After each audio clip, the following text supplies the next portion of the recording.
यही है कि जो यूपीएससी की प्रिपरेशन कर रहे हैं स्पेशली उनके एक पहली बात उनके पास टाइम कम होता है, और दूसरी बात हम्म। उनको सिर्फ और सिर्फ लीगल के लिए कंसाइज मटेरियल चाहिए। तो इसका हम्म। मेरे को वन स्टॉप सॉल्यूशन मिल गया, तो बस थोड़ा एग्जाम प्रिपेयर करने में और एग्जाम पार करने में थोड़ा हम्म। बहुत इजी हो गया। Hi guys, I'm Ayushi, your mentor for Law Entrance Exams and welcome to Law Digest।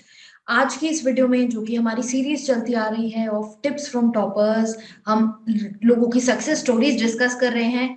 आज हमारे साथ एक कैंडिडेट हैं जो यूपीएससी की प्रिपरेशन के साथ साथ उन्होंने डीयूएलएलबी का भी एग्जामिनेशन दिया and he secured 291 marks in the DU LLB examination with 29 rank. तो आज की इस वीडियो में वेलकम करते हैं सोमराज बिश्नोई को और उनकी स्ट्रैटेजी जानते हैं कि किस तरह से उन्होंने दोनों एग्जाम्स के लिए प्रेपरेशन को बैलेंस किया एंड कैसे उन्होंने अपनी डीयूएलएलबी की तैयारी करी। Hi Somraj, welcome to the channel and thank you. सबसे पहले tell us something about yourself and also viewers को ये बताइए कि आपने डीयू के लिए प्रेपरेशन कब शुरू करी। I have done my BTech from NIT Kurukshetra, and for 2 years I have prepared for UPSC, and then I have decided that I will go for DU-LLB. And in around 2020, I have decided that I will go for DU-LLB. But for somehow, for any reason, that I was not able to attempt 2021-20 exam. So in July 2021, I have finally decided that I will surely go for this exam. So I have prepared from July 2021 to September to July 2021 for this exam. Okay okay. So मतलब UPSC का आपका था पहले and फिर आपने LLB का भी साथ में मन बनाया। तो जो aspirants, there are many aspirants जो सोचते रहते हैं कि हम यूपीएससी और डीयू साथ में कर ले, हो जाएगा मैनेज या नहीं। So you have an example right in front of you. आप यूपीएससी के साथ साथ भी एलएलबी की प्रिपरेशन कर सकते हैं, it is doable. Let's understand from Somraj कि उन्होंने ये अपनी प्रिपरेशन किस तरह से करी। सबसे पहले मेरे सामने जब मैंने एग्जाम का सिलेबस और प्रीवियस ईयर क्वेश्चंस एनालिसिस किए, तो सबसे बड़ी समस्या ये प्रॉब्लम ये थी कि कॉन्स्टिट्यूशन वाला पार्ट मैं मैनेज कर सकता हूँ, because I have seen previous year questions and मुझे थोड़ी बहुत उसमें और एक्स्ट्रा मेहनत की जरूरत थी। कॉन्स्टिट्यूशन वाला पार्ट कर सकता हूँ। बाद में इंग्लिश, करंट ऑफ अफेयर्स और that part mathematics and reasoning, वो भी मैं मैनेज कर सकता हूँ। बट सबसे बड़ी प्रॉब्लम ये थी कि लीगल कैसे करूँ, क्योंकि लीगल का यूपीसी में इतना ज्यादा टच है भी नहीं, और ऊपर से हम्म। इसका लीगल थोड़ा कंसेप्ट वाइज अच्छे से मतलब आता है। वैसे ही नहीं कि डायरेक्ट क्वेश्चन स्कूली ये सेक्शन वो सेक्शन, ऐसा नहीं है। कंसेप्ट के क्वेश्चन आते हैं। अब बैरेक्ट ले तो बैरेक्ट में कंसेप्ट नहीं होते, बैरेक्ट में तो सिंपल चीजें लिखी हुई होती है, जो है जो लॉ है वो लिखा होता है। तो फिर वो चीज समझने के लिए मेरे को 5-7 दिन इधर उधर पजल करना पड़ा, इधर उधर नेट पे रिसर्च वगैरह करनी पड़ेगी मेरे को, ये लीगल पोर्शन का कंसाइज मटेरियल कहाँ मिलेगा। फिर जैसे तैसे करके मैं आपके चैनल तक पहुंचा, आपके चैनल से फिर आपकी वेबसाइट तक पहुंचा, तो वहां मैंने देखा कि वो आपने अलग अलग मॉड्यूल दे रखे हैं हर पोर्शन के लिए। रीजनिंग के लिए अलग है, मैथ्स के लिए अलग है, लीगल के लिए अलग है, कंबाइंड भी है। तो मेरे को जो चाहिए था लीगल के लिए वो मेरे को वहां पे मिल गया। तो मैंने तुरंत ही उसको ले लिया। फिर लेने के बाद मैंने वो देखा उसमें काफी कंसाइज और एग्जाम और स्पेशली डी एलएलबी के लिए एग्जाम ओरिएंटेड मटेरियल था। सारे कंसेप्ट अच्छे से समझा रखे थे। उसके बाद उसमें कुछ रिवीजन वीडियो भी थे, और कुछ मॉक मतलब हर टॉपिक के बाद कुछ 2 से 5 क्वेश्चन के वो मॉक टाइप वो भी थे। तो फिर ऑनलाइन मैंने 10-15 दिन लगा 10-15 दिन लगा के उस मटेरियल को अच्छे से समझा, अच्छे से पढ़ा।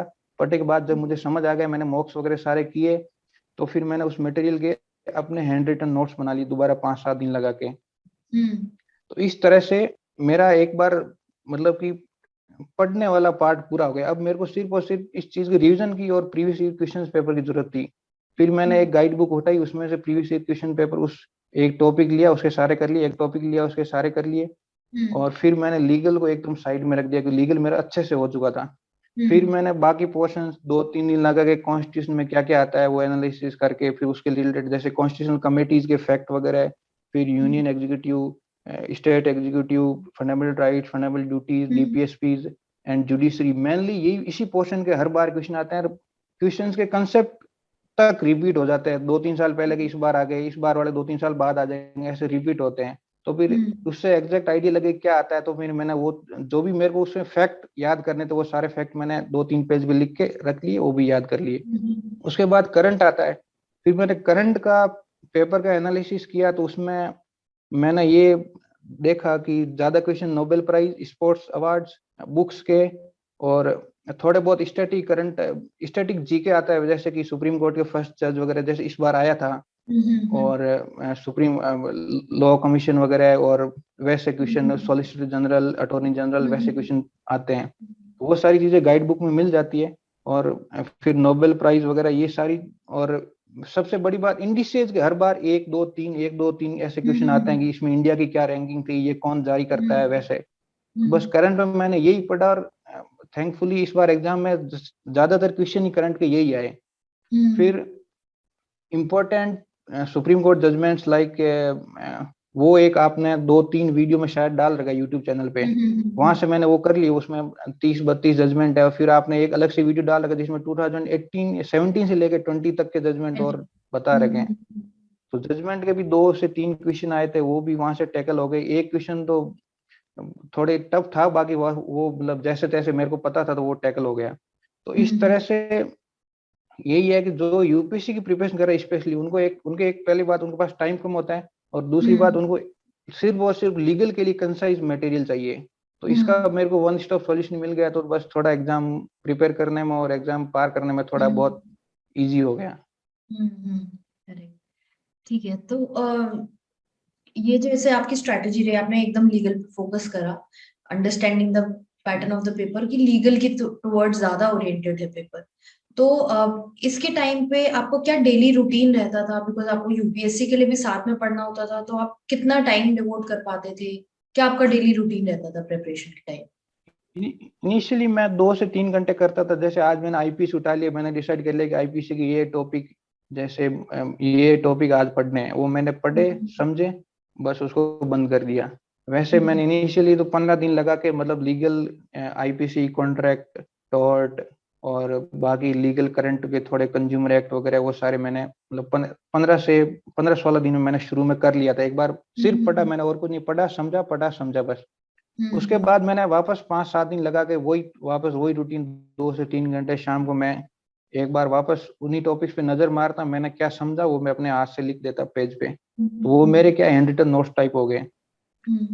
फिर मैंने ये 20-25 दिन निकलने के बाद फिर मैंने 5-7 दिन सिर्फ और सिर्फ लीगल पोर्शन के प्रीवियस क्वेश्चंस किए, तो उससे मेरे को एक लीगल पोर्शन अच्छे से तैयार भी हो गया, समझ भी आ गया, और एग्जाम में किस तरह से टैकल करना है, किस तरह क्वेश्चन आते हैं, और किस तरह से उनको क्वेश्चंस को टैकल करना है, वो सब चीजें समझ आ गई। तो फिर मैंने लीगल को अलग ही रख दिया कि मैंने अब लीगल अपने को हमें वापस रिवाइज करना है एग्जाम से जस्ट 5-7 दिन पहले बस। फिर वही दूसरे टॉपिक्स का देखा कि क्या आता है, फिर उनके भी धीरे धीरे कॉन्स्टिट्यूशन के 2-3 पेज के नोट बना लिए। वैसे करंट के भी, जैसे इस बार ओलंपिक भी था, नोबेल प्राइज वगैरह के, और इस बार थैंकफुली नोबेल पे 2 क्वेश्चन थे, नोबेल प्राइज पे ही 2 क्वेश्चन थे। तो उस तरह से उनके उनके भी 2-3 पेज के नोट्स बना लिए। और फिर इंग्लिश और मैथ्स मैंने बिल्कुल भी तैयार की नहीं। मेरे को पता था कि यहाँ ज्यादा से ज्यादा 10 से 12 क्वेश्चन आएंगे, जो आराम से, मतलब टाइम लगा के भी कर सकते हैं, पर आराम से कर सकते हैं।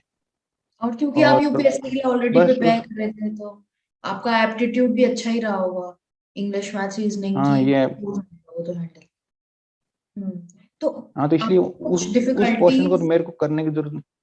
हाँ, जरूरत नहीं पड़ी, तो आपको हम्म कुछ difficulties I during your preparation? What did you feel कि ये चीज मेरे को प्रॉब्लम कर रही है? डिफिकल्टी यही है कि कोई भी मेरे को जैसे पर्टिकुलर आई थी, कोई भी ऐसा टॉपिक जो मैंने कभी पढ़ा नहीं है, जो इसमें मैं कभी टच में नहीं हूँ। मैं साइंस बैकग्राउंड से था, यूपीसी करा, तो लीगल पोर्शन में कभी टच में नहीं था, तो मेरे को उस पोर्शन में मतलब इस तरह के नोट्स चाहिए थे जो कि एकदम प्रिसाइज हो, एग्जाम ओरिएंटेड हो, और जिसको एक पढ़ने से सब कुछ इजीली समझ आ जाए। हाँ तो कंसाइज मटेरियल को पढ़ने से मुझे कम टाइम में सारी चीजें इजीली समझ आ जाए, और एग्जाम ओरिएंटेड मटेरियल हो, बस वही चीज चाहिए थी। और यही डिफिकल्टी थी, वो चीज कहाँ से सर्च करूं।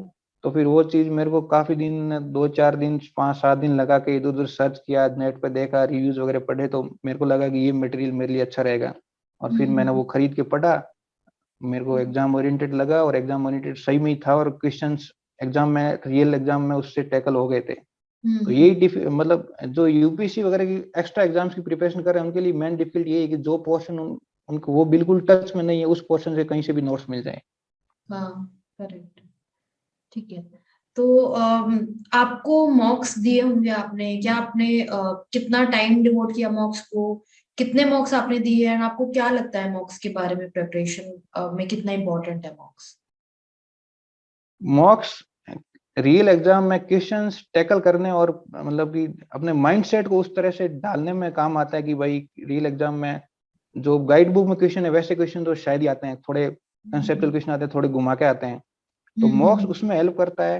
तो मैंने मॉक्स दिए थे लगभग 29 का एग्जाम था, मैंने 20 के बाद ही सारे मॉक्स दिए थे, 5-7 मॉक्स दिए थे। उससे मेरे को एक एग्जाम एनवायरनमेंट में बैठ के काम करने की वो आदत होगी कि एग्जाम एनवायरनमेंट मेरे को क्वेश्चंस और एक टाइम मैनेजमेंट बहुत जरूरी है। 100 क्वेश्चन रहते हैं, कई बार लोग 20-30 क्वेश्चन करते करते 1 घंटा लगा देते हैं, वैसा नहीं होना चाहिए। Okay, okay. मॉक्स एक क्वेश्चन टैकल करने और एक टाइम मैनेजमेंट दोनों में बहुत हेल्प करते हैं। Okay Somraj, so I think majority हमने आपसे सभी चीजें जान ली हैं। फाइनल में टुवर्ड्स द एंड आप स्टूडेंट्स को एक क्या नोट देना चाहेंगे कि वो किस चीज का ध्यान रखें अपनी प्रिपरेशन में?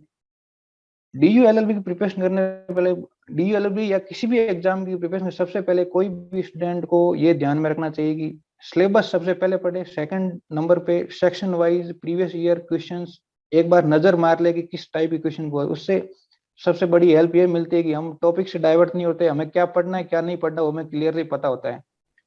तो फिर उससे एक तो स्मार्ट वर्क होता है, हमारा टाइम मैनेजमेंट सही जाता है। और नहीं तो डाइवर्ट होने पे क्या होता है, 3 महीने की प्रिपरेशन 6-7 महीने भी खींच सकती है। यदि वो कोई आदमी 3 महीने में टैकल करने लायक है फिर भी वो 6-7 महीने तक बैठा रहेगा फिर भी वो उससे एग्जाम में कुछ हो नहीं पाएगा। तो syllabus, previous year question paper, और दूसरी सबसे बड़ी बात डीयू में सीट्स बहुत है, तो कोई मतलब ज्यादा टेंशन लेने की जरूरत नहीं है कि होगा नहीं होगा। आप 3-4 महीने की अच्छी प्रिपरेशन, कंसिस्टेंट प्रिपरेशन करने के बाद सीट ग्रैब कर सकते हो, क्योंकि सीट्स लगभग 3000 के आसपास सीट्स है और एग्जाम देने वाले 20,000 से कम ही होंगे, 20,000 ज्यादा नहीं है। तो कंपटीशन भी है बट मतलब इतना नहीं है कि टेंशन लिए जाए। बस 3-4 महीने की कंसिस्टेंट प्रिपरेशन करने के बाद आराम से कोई भी टैकल कर सकता है। Okay, okay. So guys, as you saw that was Somraj, and उनकी जो स्ट्रैटेजी आपने देखी इस वीडियो में ऑलरेडी, काफी कुछ आपको आई एम श्योर सीखने को मिला होगा। स्पेशली जो लोग यूपीएससी के लिए प्रिपेयर कर रहे हैं, यू मस्ट हैव सीन कि उन्होंने किस तरह से अपनी टारगेटेड प्रिपरेशन करी कि मुझको सिर्फ लीगल एप्टीट्यूड पे ज्यादा फोकस करना है। On the basis of past year papers and the syllabus he identified कि उनको किस एरिया पे वर्क ऑन करना है, एंड उसी के according he prepared, and starting में ही he tried to cover his legal portion as much as possible, and mocks उन्होंने एकदम towards the end दिए, because he had a lot of pressure of UPSC also। दोनों चीजें साथ में लेके कैसे चलनी है वो आई एम होपिंग कि आपको इस वीडियो से क्लियर हुआ होगा उनके स्ट्रेटेजी के थ्रू। Thank you Somraj for being with us, and thank you for sharing strategy with us. And जो व्यूअर्स इस चैनल को फर्स्ट टाइम देख रहे हैं, to subscribe to the channel. और इंस्टाग्राम पे हमको आप फॉलो करते रहिए for daily legal updates, and also press the bell icon for immediate notifications. Somraj, I wish you all the very best for your future endeavours, and hopping कि आपका UPSC भी clear हो जाए। Thank you ma'am, very thank you.